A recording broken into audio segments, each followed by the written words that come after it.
The wheels of Zara's cleaning cart squeaked as she pushed it down the empty hallway of Quantum Tech Industries.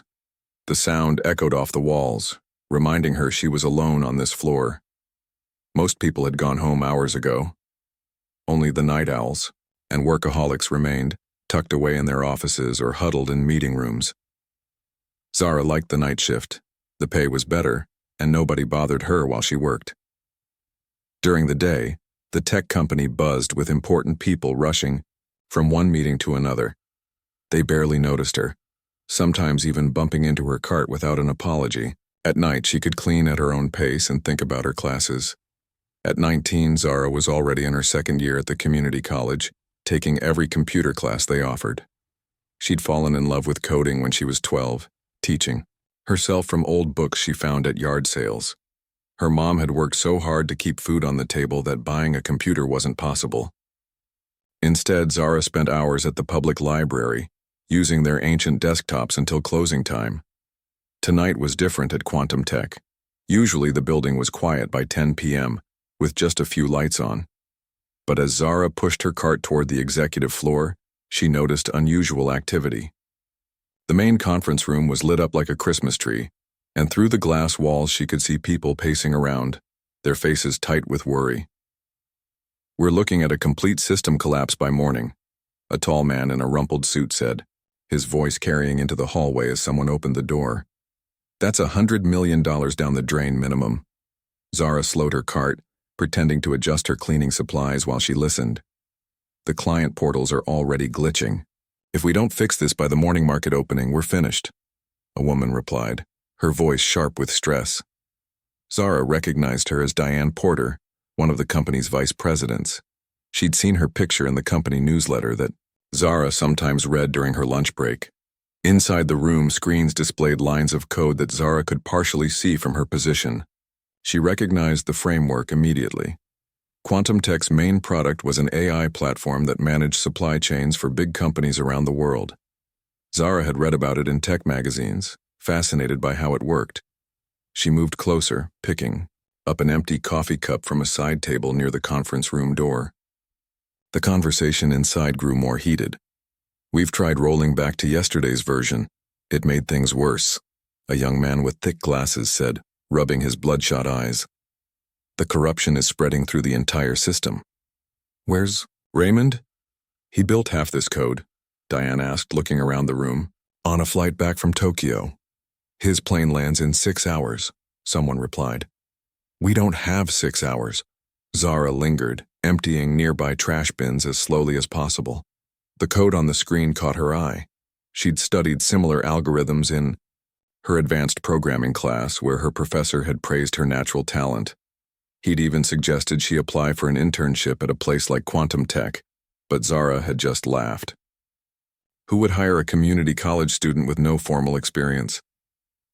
The group inside the room suddenly stood, heading for the door. Zara quickly moved away, pushing her cart around the corner. She heard their footsteps moving toward the break room. 15-minute break, then we try again, she heard Diane say. "Someone get more coffee, strong coffee." Heart pounding, Zara waited until their voices faded. Then she slowly wheeled her cart back toward the empty conference room. The screens were still on, showing the code that had everyone so worried. She stepped inside, drawn to the display like a moth to flame. Her eyes scanned the lines rapidly. It was beautiful, complex code. But she immediately spotted the problem. There was a recursive function that had no proper exit condition. It was creating an infinite loop, eating up memory and corrupting data throughout the system. The solution was elegant and simple, but only if you knew where to look. Zara glanced over her shoulder. The hallway remained empty. She could hear distant voices from the break room. Without giving herself time to think about the consequences, she sat down at the keyboard. Her fingers moved with confidence, calling up the core module where the problem originated. She added 3 lines of code, then modified 2 existing functions. The solution was simple: a conditional break statement and a restructured priority handler. As she worked, her mind felt clear and focused, the way it always did when she was solving a complex problem. After testing her fix with a quick simulation, Zara pushed back from the desk. The whole process had taken less than a minute. She stood, up ready to slip out unnoticed when a voice from the doorway froze her in place. "What are you doing in here?" Zara turned slowly. Richard Chen, the CEO of Quantum Tech, stood there with Diane and 3 other executives behind him. His face was a mix of surprise and suspicion. "I'm sorry," Zara said, her voice barely above a whisper.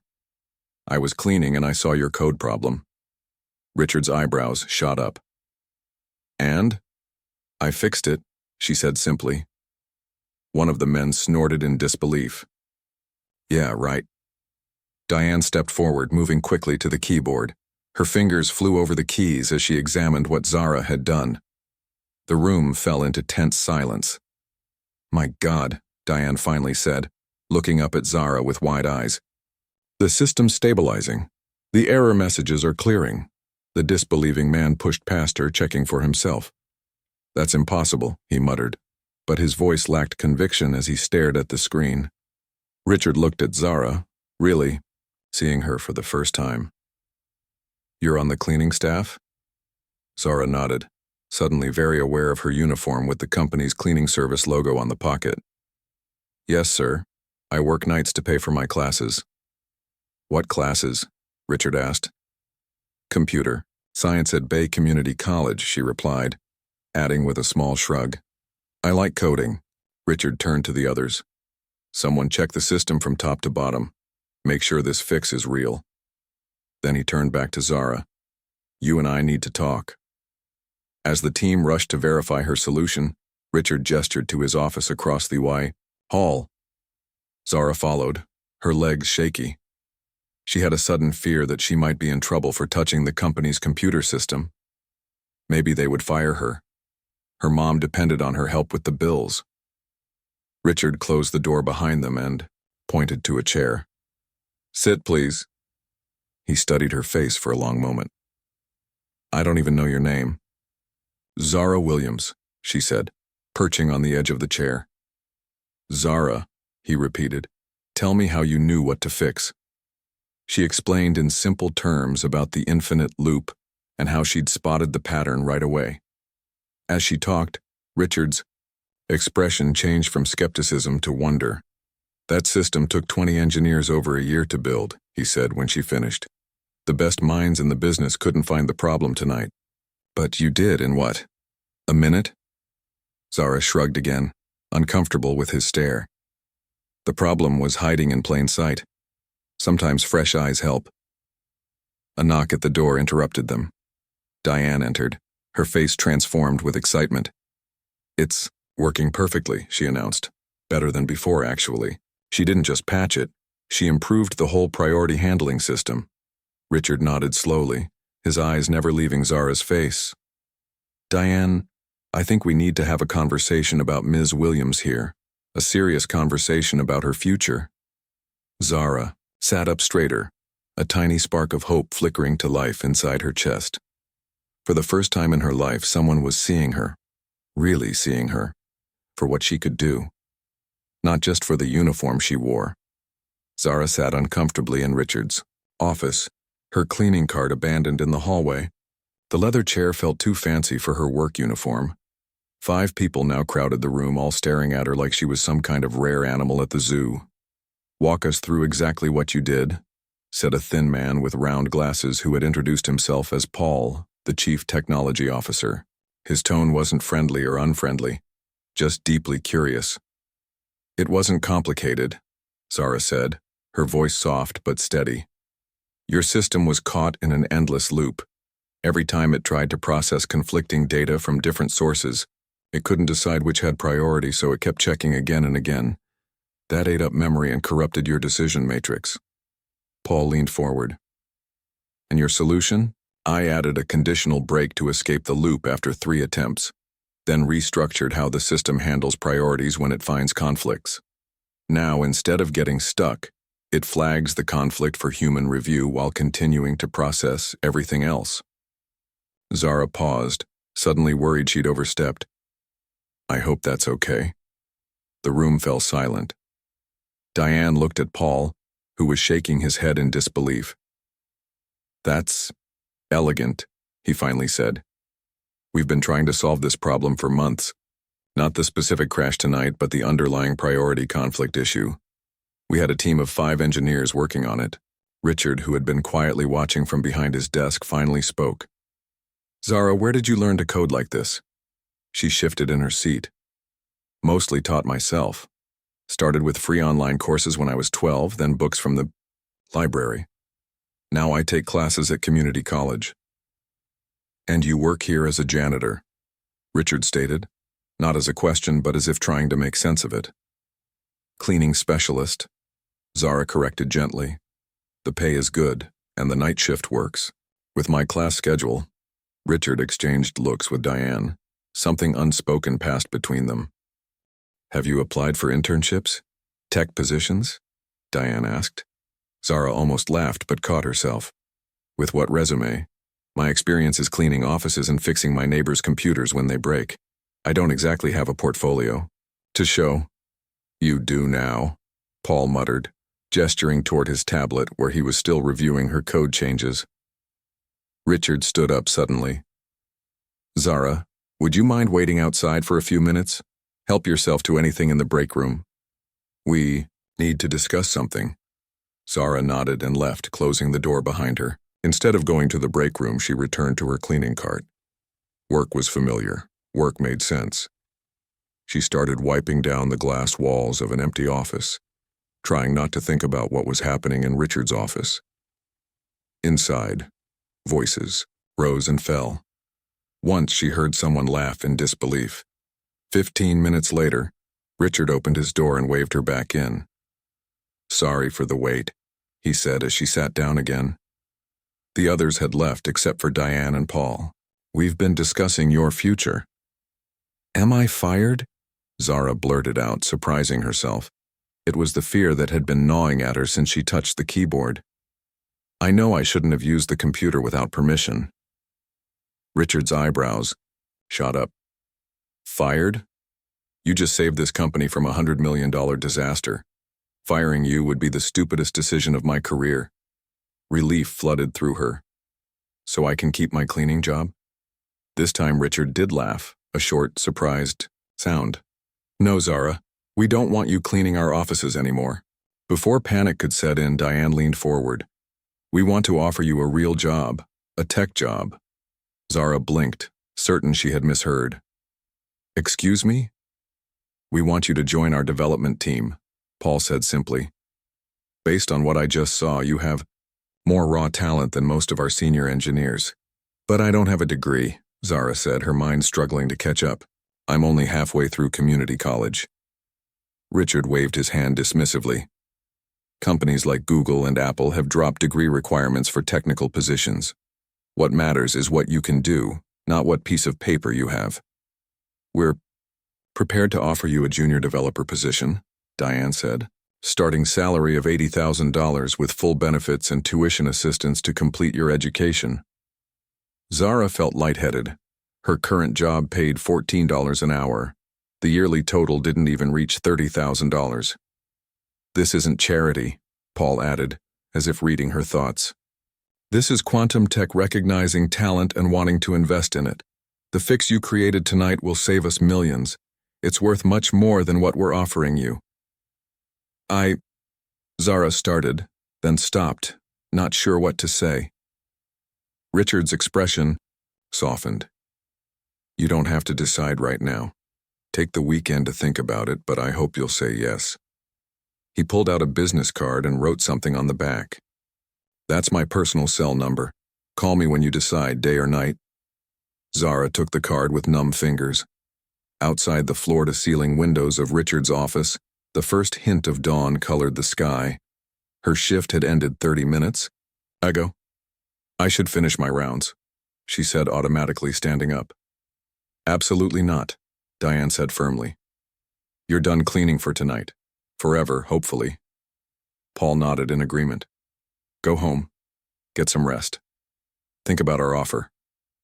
Richard walked her to the elevator, past her abandoned cleaning cart. Someone else can deal with that, he said, following her gaze. At the elevator, he held out his hand. Thank you for what you did tonight, Zara. regardless of what you decide about our offer." She shook his hand, still feeling dazed. As the elevator doors closed, she caught a final glimpse of Richard pulling out his phone, already dialing someone despite the early hour, an excited expression on his face. The cool morning air hit Zara as she exited the building. The bus stop was empty at this hour. She sat on the bench, business card still clutched in her hand, and tried to process what had just happened. $80,000. Benefits. Tuition assistance. A real job in tech. The dream she'd been working toward but thought was years away. Her phone buzzed with a text from her mom. "Hope your shift went okay. Picking up extra hours at the hospital today. Love you." Zara stared at the message, imagining her mother's face when she told her the news. Her mom had worked double shifts as a nursing assistant for years, ever since Zara's dad left when she was 8. Every extra penny went toward bills, or Zara's education. To tell her daughter wouldn't need to clean offices anymore. The bus arrived, its doors opening with a hydraulic hiss. Zara boarded, finding a seat in the back. As the city rolled by outside the window, she thought about all the nights she'd spent studying code while her classmates were out having fun, all the hours at the library, all the frustration of learning difficult concepts alone because she couldn't afford tutors or fancy coding camps. Maybe it had all been worth it. Her small apartment was quiet when she arrived home. Her roommate, Tasha, was already at her morning shift at the coffee shop. Zara kicked off her shoes and collapsed onto her bed, still in her uniform. She held the business card above her face, reading Richard's neat handwriting on the back. "Call me. We need you." For the first time, Zara allowed herself to feel the enormity of what had happened. Tears pricked at her eyes, not of sadness, but of vindication. All those people who had looked through her, past her, around her, treating her as invisible as she cleaned their spaces. One of the biggest tech companies in the city now saw her worth. Sleep tugged at her, but her mind kept racing with possibilities. Could she really go from pushing a cleaning cart to sitting at a developer's desk in the span of a weekend? Would the other employees accept her, or would they resent this sudden leap? Would she be good enough? As doubts crept in, Zara remembered the feeling she'd had when she spotted the problem in the code. That absolute certainty, that moment of clarity when the solution appeared in her mind like a perfectly formed crystal. In that moment, she hadn't been a janitor or a student or anything else, just a problem solver doing what she was born to do. Maybe that was enough. Her phone buzzed again. This time it was a notification from the community college portal. Financial aid had declined her application for additional assistance next semester. The words blurred as exhaustion and emotion overtook her. That settled it. Monday morning, she would call Richard Chen and accept his offer. The cleaning cart could stay in the supply closet. Zara Williams was about to step into a new life. Monday morning arrived with a knot in Zara's stomach. She stood outside Quantum Tech's gleaming headquarters, clutching the strap of her worn backpack. Gone was the cleaning uniform, replaced by the nicest clothes she owned, black pants and a blue button-up shirt she'd bought at a thrift store for job interviews. The weekend had passed in a blur. She'd called Richard on Saturday to accept the offer, half expecting him to have changed his mind. Instead, he'd sounded genuinely pleased, instructing her to come to the HR department Monday morning to handle paperwork.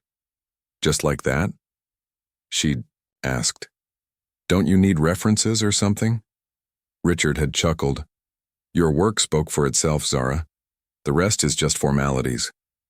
Now, taking a deep breath, she pushed through the revolving doors into the lobby she usually entered through, the service entrance. The security guard looked up, clearly not recognizing her without her cleaning cart. "Can I help you?" "I'm Zara Williams. I have an appointment with HR." He checked his computer, eyebrows rising slightly.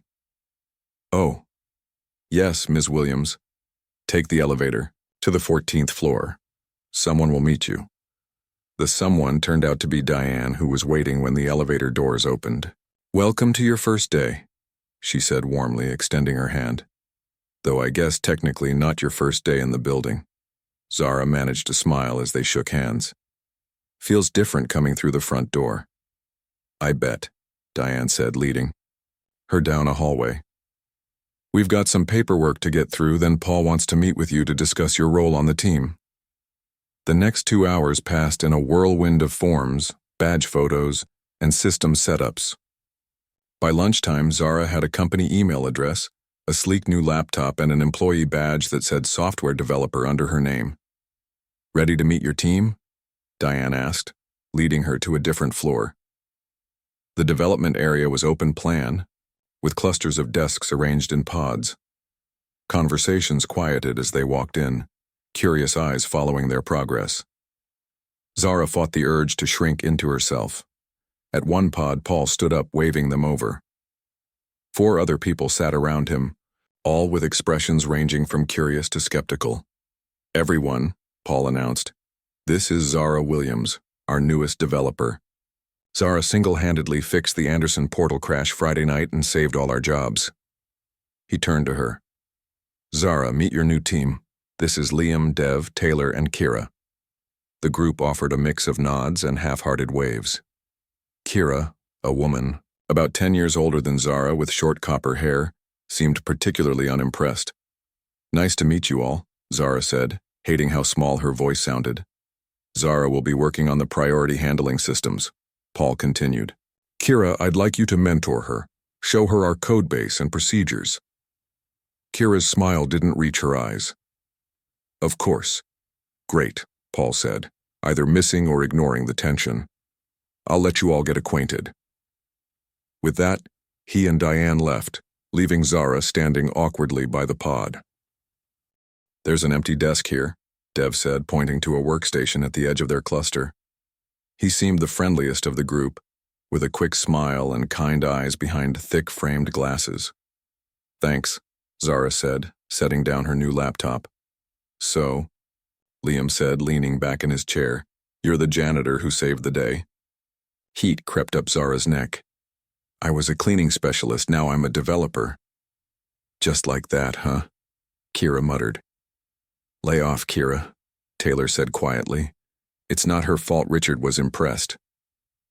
I'm just saying what everyone's thinking, Kira replied, not bothering to lower her voice.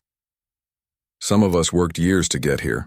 4-year degrees, internships, coding boot camps. But sure, why not bring in someone with no experience or credentials because she got lucky once? The silence that followed was deafening. Zara gripped the edge of her desk, willing herself not to cry or run away. I've been coding since I was 12, she said finally, her voice steadier than she felt. I may not have your credentials, but I'm not coming in with nothing. Dev cleared his throat. How about we show Zara the code base? That seems more productive than whatever this is. For the next few hours, Dev and Taylor walked Zara through the company's systems. Despite the rocky start, Zara found herself fascinated. The architecture was complex but beautiful, like a digital cathedral with each piece supporting the others. This is the module you fixed Friday night, Dev explained, pulling up a section of code. No one's touched it since. Paul wants you to review the whole priority handling system and suggest improvements. Zara nodded, already seeing potential optimizations. The work absorbed her completely, and she barely noticed when the others left, for a meeting leaving her alone with Kira. Look, Kira said after a long silence. I should apologize for earlier. Zara looked up surprised. I was out of line, Kira continued. It's not your fault Richard fast-tracked you, and if you really did fix that crash as quickly as they say, you probably do have serious skills. Thanks, Zara said cautiously. But, Kira added, there's a lot more to this job than raw coding talent.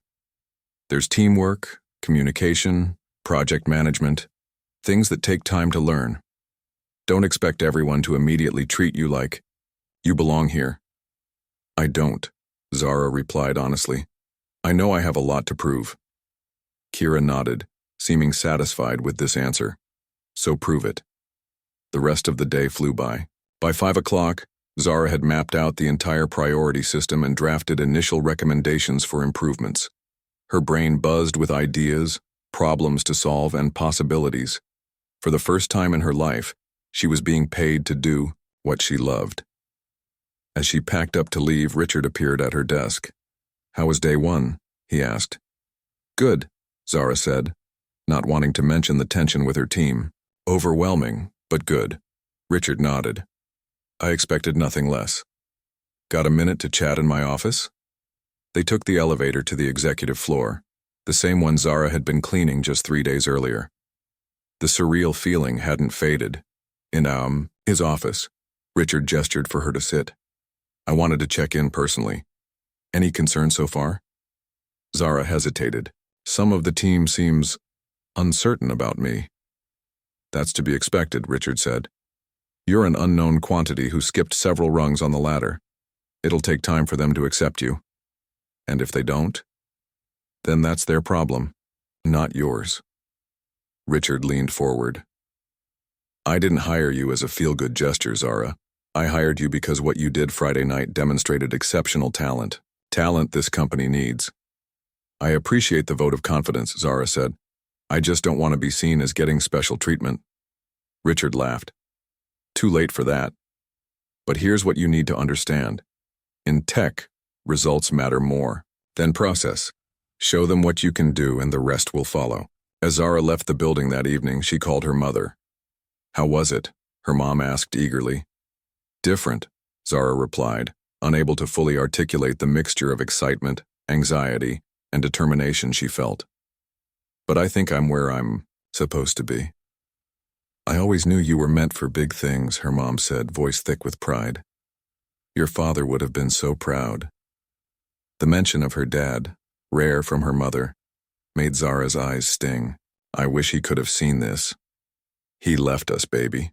That was his choice, his loss. But you're making your own choices now. Good ones." After hanging up, Zara walked to the bus stop, the same one she'd used for a year when commuting to her cleaning job. But instead of feeling bone-tired from a night of physical labor, her mind buzzed with code structures and improvement ideas. The next morning, Zara arrived early, determined to continue proving herself. To her surprise, Dev was already there, coffee in hand. "Morning," he said cheerfully. "Brought you something." He held out a second cup. "Thanks," Zara said, touched by the simple gesture. "You didn't have to do that." Dev shrugged. "Figured you might need the caffeine. First week is always rough." "Can I ask you something?" Zara said, taking a sip of the perfectly sweetened coffee. "Why are you being nice to me when Kira and some of the others clearly think I don't belong here?" Dev considered this for a moment. "Because I know what it's like to be the outsider. 2 years ago, that was me. Fresh out of a coding boot camp, surrounded by CS graduates who thought I took a shortcut." He grinned. "Plus, anyone who can fix that priority system bug in under a minute deserves some respect." For the first time since joining the team, Zara felt herself truly relax. Maybe she would find her place here after all. 2 weeks into her new job, Zara sat in a conference room surrounded by senior developers. Her redesign of the priority handling system was up for review, and despite her growing confidence, butterflies danced in her stomach. "The floor is yours, Zara," Paul said, nodding encouragingly. Zara stood, connecting her laptop to the projector. "Thanks everyone for being here.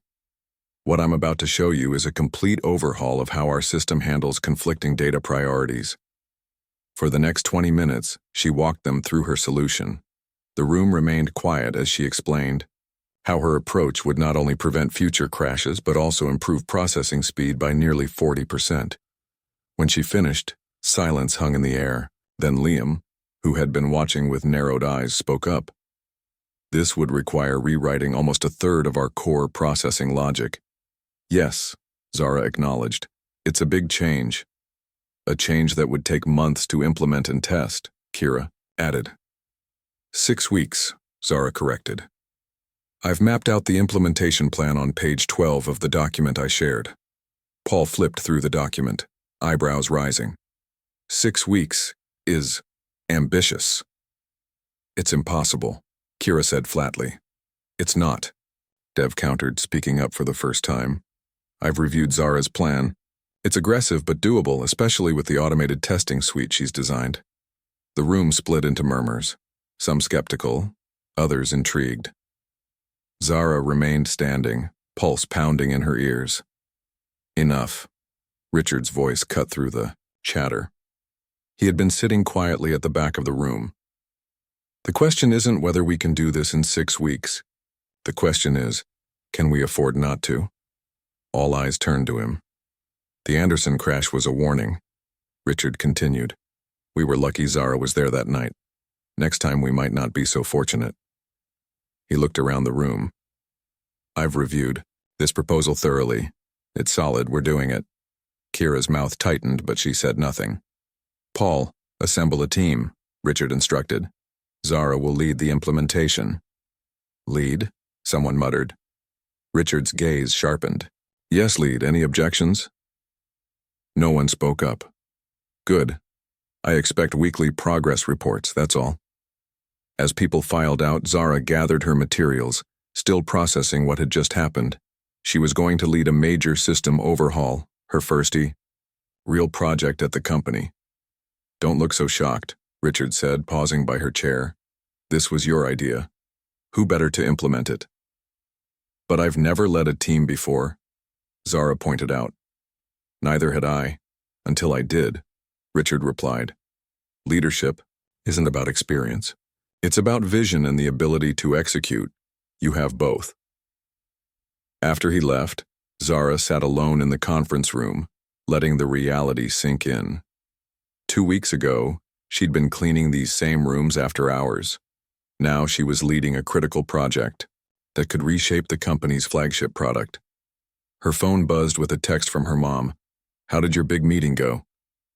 Before Zara could reply, Paul returned with a folder. Here's the team roster, he said, sliding it across the table. 5 developers, including Kira and Dev. Zara's stomach dropped. Kira? She clearly doesn't think I should be here, let alone leading a project. Paul shrugged. She's one of our best back-end developers. You need her skills. He sat down across from Zara. Look, not everyone is thrilled about your meteoric rise. That's reality. But this project is your chance to show them you deserve it. And if I fail, then you fail, Paul said bluntly. But I don't think you will. The next day, Zara held her first team meeting. She'd stayed up half the night preparing, creating detailed plans and assignments for each team member. Thanks for being here, she began, trying to project confidence she didn't entirely feel. I know this project is ambitious, but I truly believe we can transform our system for the better. Kira sat with arms crossed. Next to her, Dev gave Zara an encouraging nod. I've broken down the project into modules, Zara continued, distributing folders. Each of you has specific components based on your expertise. We'll have daily stand-ups at 9 a.m. and code reviews every afternoon at 3. That's a lot of meetings, Kira noted. We're rebuilding a core system in 6 weeks, Zara replied evenly. Communication will be essential. Taylor, who had been flipping through the materials, looked up. This is incredibly detailed. You did all this in one night? Zara nodded. Any questions before we dive in? Just one, Kira said, leaning forward. What happens when we hit roadblocks? 6 weeks is aggressive even for a small update. This is a complete overhaul. It was a fair question, but Zara heard the underlying message. You're setting us up to fail. We adjust, Zara answered. I've built buffer days into the schedule for unexpected issues, and if we need more time, we'll make that case to Richard. But I believe we can do this in 6 weeks. I wouldn't have proposed it otherwise. The skepticism in the room was palpable, but they got to work. Each day brought new challenges, integration issues, unexpected dependencies, heated debates about implementation details. Zara found herself constantly navigating not just technical problems but human ones as well. By the end of the first week, they were already behind schedule. We need to rethink the data migration approach, Kira announced during Friday's stand-up. The current plan won't scale. We don't have time to start over, another developer protested. We don't have time to implement something that will fail. Kira shot back. All eyes turned to Zara, waiting for her decision. In that moment, she realized what leadership truly meant, making choices with incomplete information, balancing competing concerns, taking responsibility for outcomes. Kira's right, Zara said after a moment. Let's take a step back. What exactly is the issue? For the next hour, they dissected the problem together. Zara listened more than she spoke, drawing out everyone's expertise. Slowly, a new approach emerged, one that addressed Kira's concerns without requiring a complete restart. This could work, Kira admitted grudgingly as they mapped out the solution. It will work, Zara said with quiet confidence, and we'll still hit our timeline. As the meeting broke up, Kira lingered. That was good leadership, she said, the words seemingly difficult to get out. Thank you, Zara replied, surprised by the compliment. Don't get too comfortable, Kira added with a hint of her usual "Shh." We still have 5 weeks to go. The days blurred together. Zara worked longer hours than she ever had, even during exam periods at school. She learned to delegate, to trust her team's expertise, to make quick decisions when needed, and take time for difficult ones. In week 3, Richard stopped by their workspace. How's it coming? On track, Zara reported. We've completed the core architecture redesign and started integration testing on the first module. Richard nodded approvingly. The board is following this project closely. They're impressed with your progress. After he left, Dev nudged Zara. Look at you impressing the big bosses. They're just happy we're on schedule, Zara said, downplaying the compliment. No, they're happy you're succeeding, Dev corrected. There were bets you'd crash and burn. Kira had you failing within 2 weeks. Zara glanced across the room where Kira was deep in code. And now? Dev grinned. Now she's working weekends to make sure her part doesn't slow us down. I'd call that a win. By week 5, the entire company was buzzing about the project. Other teams sent observers to their daily stand-ups curious about their methods. Paul had started referring to them as Zara's team in company-wide emails. The night before their final testing phase, Zara stayed late, reviewing every component one last time. The office was quiet, most people having gone home hours ago. As she paced the empty workspace, a cleaning cart rattled by in the hallway. Zara paused, watching the older woman pushing it. Someone she used to work alongside but who barely acknowledged her now. The distance between her past and present had never felt so vast. The next morning, the team gathered for the system launch. Faces that had once been skeptical now showed nervous excitement. Even Kira seemed caught up in the moment. Ready? Zara asked, hand poised over the keyboard. Dev gave her a thumbs up. Let's make history. With a deep breath, Zara initiated the deployment sequence. Lines of code scrolled across the screen as their creation came to life. When the final confirmation appeared, System online, all tests passed. A cheer erupted from the team. We did it, Taylor said, voice thick with emotion. 6 weeks, just like you said. Paul appeared in the doorway, Richard beside him. Well? Paul asked. 100% operational, Zara reported, unable to keep the pride from her voice. And initial metrics show processing speeds improved by 43%, better than our projection. Richard's smile was wide and genuine. Outstanding, truly outstanding. He addressed the entire team. All of you should be proud. This is the kind of innovation that defines quantum tech. As the celebration continued around her, Zara felt a tap on her shoulder. Kira stood there, expression unreadable. I was wrong about you, she said simply. You earned this. Coming from Kira, it was the highest praise possible. Zara nodded, too overwhelmed to speak. Later that day, Richard called Zara to his office again. The board wants to meet you, he said without preamble. Tomorrow morning. The board? Zara repeated, confused. Why? Because you just led a project that transformed our core product in record time, Richard said. Because you've proven yourself in ways that usually take years, not weeks, And because, he added with a small smile, I may have suggested they should pay special attention to you. Zara felt a flutter of anxiety. What exactly does this meeting involve? Just be yourself, Richard advised. That's more than enough. ECRO, boardroom of Quantum Tech Industries felt like another world.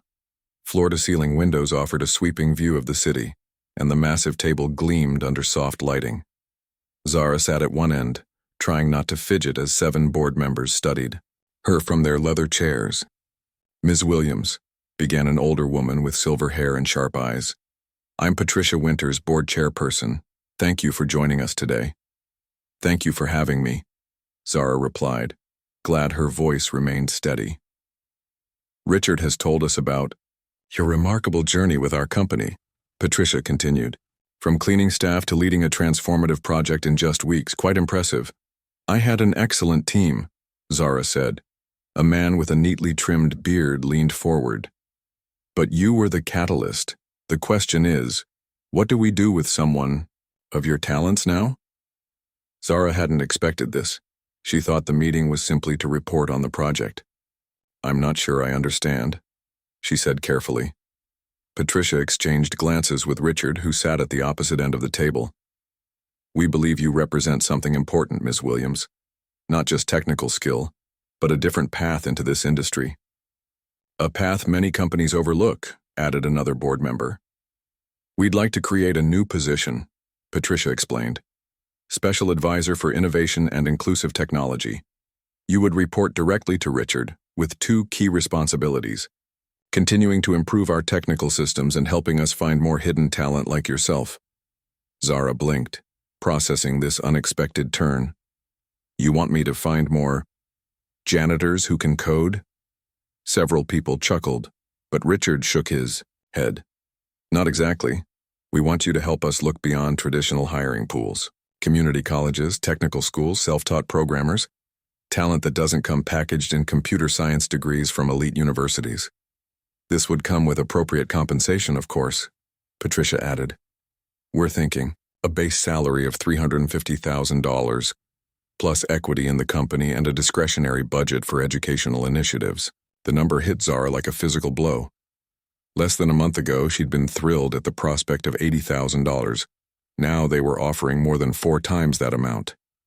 That's very generous, she managed. It's market rate for the value you bring, Patricia replied matter-of-factly. We'd also like to provide a full scholarship for you to complete your education at any university you choose. Zara looked around the table, searching for signs this was some elaborate joke. All she saw were serious, expectant faces. May I ask why? She finally said.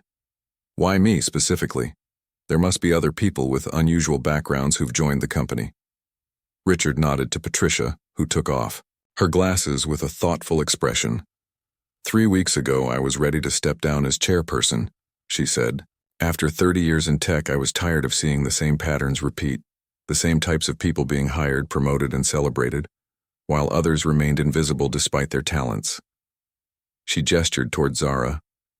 Then Richard told me your story, and for the first time in years, I felt hopeful again. Your success challenges our assumptions, Richard added.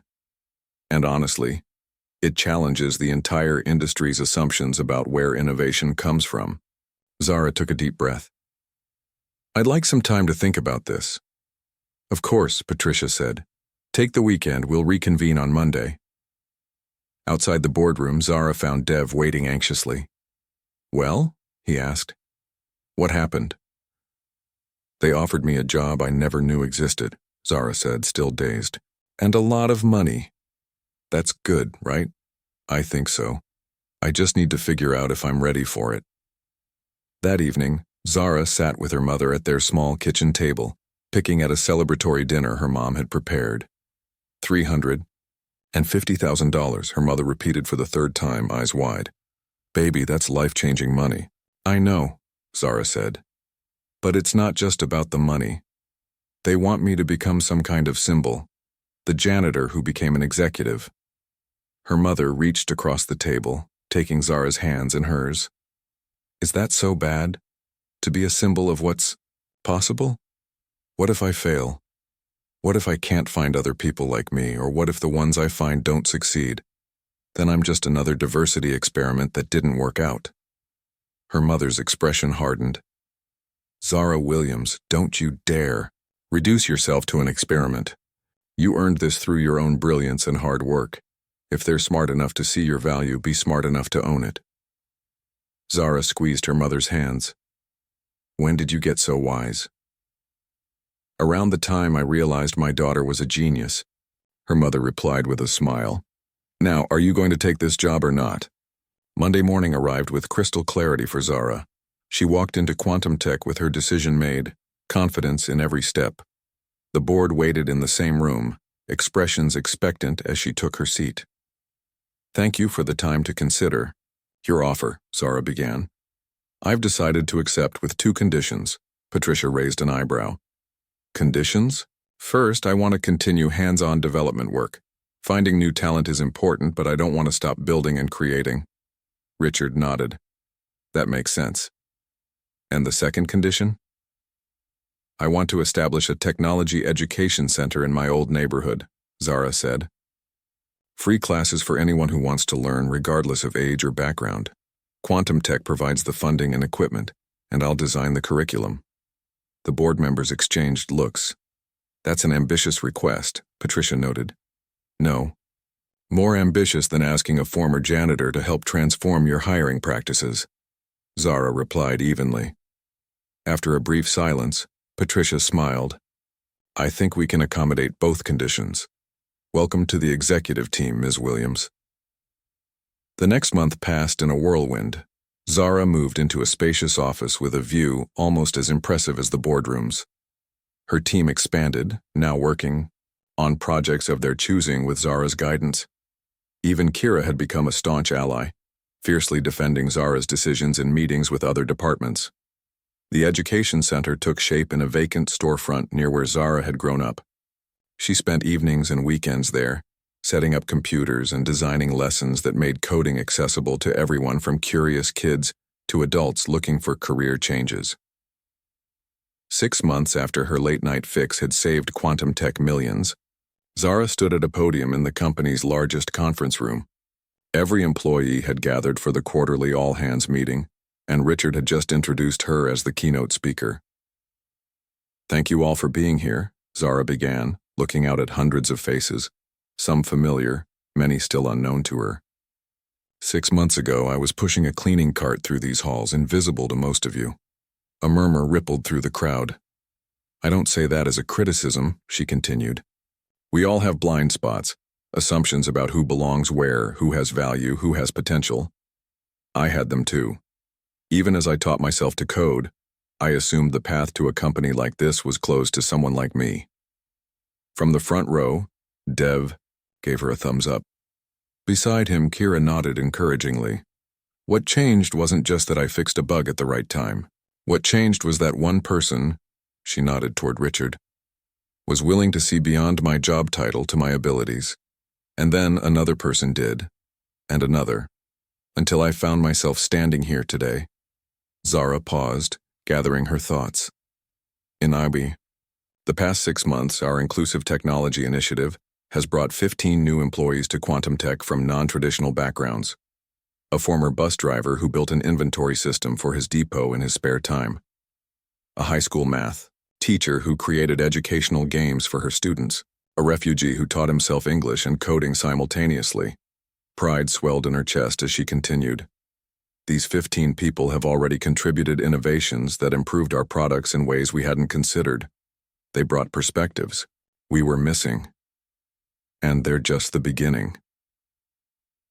The room had grown quiet, everyone focused intently on her words. The tech industry talks a lot about disruption, finding new ways to solve old problems.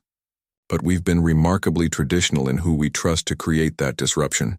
Today, Quantum Tech is changing that narrative, and I'm proud to be part of it.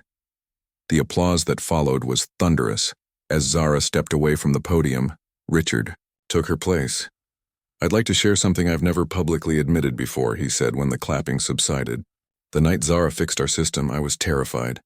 Not just about losing millions, but about my own failure as a leader. How had I created a company where someone with her talents was cleaning offices instead of building our future? He turned to Zara.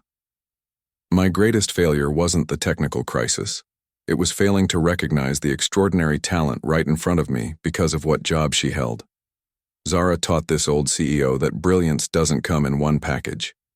More applause followed, but Zara barely heard it. Her mind was already racing with new ideas, improvements to their education program, expansion to other neighborhoods, partnerships with community colleges. Later that day, as she walked through the development floor, she passed a young woman, pushing a cleaning cart. Their eyes met briefly before the woman looked away, continuing her work. Zara stopped, turning back. "Excuse me," she called. The woman paused, surprised to be addressed by an executive. "Yes, ma'am." "I'm Zara Williams," she said, extending her hand. "I used to do your job. I was wondering if you might have time for coffee sometime. I'd love to hear your story." Confusion gave way to cautious interest on the woman's face. "My story isn't very exciting," Zara smiled. "Neither was mine until it was. Sometimes all it takes is one person willing to listen." As they exchanged contact information, Zara felt a sense of coming full circle. 6 months ago, she had been invisible, her potential hidden behind a uniform. Now she had the power to see, others to recognize talent in unexpected places. That evening, as she locked up the education center after teaching a coding class to a group of enthusiastic teenagers, her phone buzzed with a text from Richard. "Board approved expansion to 3 more neighborhoods. Your vision is becoming reality." Zara looked around at the room full of computers, each one a potential gateway to a new future for someone. Her journey from cleaning floors to executive offices had been extraordinary, but it shouldn't have to be. With each person she helped, each talent she uncovered, the path would become a little wider, a little more accessible, and that, she realized, was a legacy worth building.